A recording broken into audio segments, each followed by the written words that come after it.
रूस यूक्रेन जंग अब इतनी खतरनाक होती जा रही है कि इसमें इंटरकॉन्टिनेंटल बैलिस्टिक मिसाइलों का भी यूज शुरू हो गया है।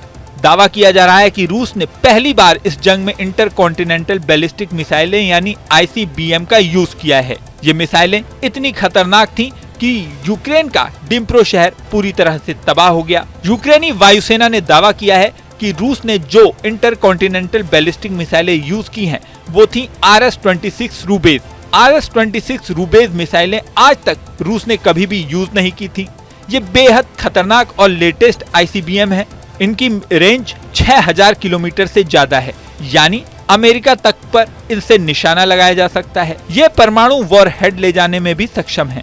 हालांकि यूक्रेन में जब हमला किया गया तो परमाणु हमलों का यूज नहीं किया गया है, यानी इनमें परमाणु वॉरहेड नहीं थे।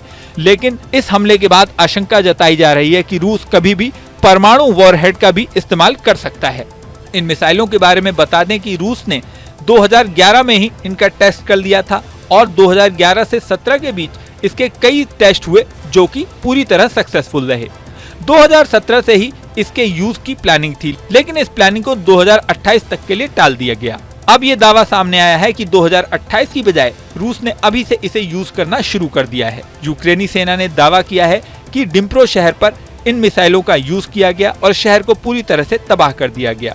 RS-26 के बारे में बता दें कि ये 24,500 किलोमीटर प्रति घंटे की स्पीड से चल सकती है, यानी एक सेकंड में 6 किलोमीटर से भी ज्यादा सफर ये तय कर सकती है। इसी के साथ यूक्रेन के सूत्रों ने यह भी दावा किया है कि RS-26 के अलावा किंजल हाइपरसोनिक और KH-101 क्रूज मिसाइलों का भी इस्तेमाल इस हमले में किया गया है।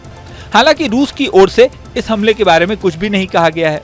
यूक्रेन के कई सूत्रों ने पहले भी इंटरकॉन्टिनेंटल बैलिस्टिक मिसाइलों के हमले का अनुमान लगाया था। इस आशंका के बाद यूक्रेन की राजधानी कीव में अमेरिकी दूतावास को खाली भी कर दिया गया था। खुद अमेरिकी मिशन ने इस बारे में जानकारी दी थी कि उन्होंने दूतावास हमले की आशंका से खाली कर दिया है। कई एक्सपर्ट दावा कर रहे हैं कि हाल ही में अमेरिका ने ATACMS मिसाइलों के यूज करने का अधिकार यूक्रेन को दिया है। जैसे ही यूक्रेन के पास ये अधिकार आए, रूस सतर्क हो गया और रूस ने जवाबी कार्रवाई करते हुए RS-26 रूबेज मिसाइलों का यूज शुरू कर दिया। हालांकि ये दावा कितना सच है ये कहा नहीं जा सकता, लेकिन जिस तरह से यूक्रेन के डिम्प्रो शहर को तबाह किया गया है, उसके बाद साफ है कि अब ये जंग और ज्यादा भयानक हो सकती है।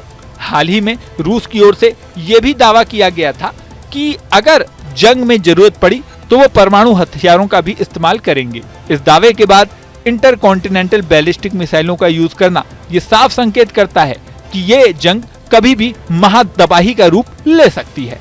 इस वीडियो में फिलहाल इतना ही। बने रहें न्यूज नेशन के डिजिटल प्लेटफॉर्म पर। न्यूज नेशन अब व्हाट्सएप पर खबरों की ताजा अपडेट के लिए न्यूज नेशन के इस QR कोड को स्कैन करें।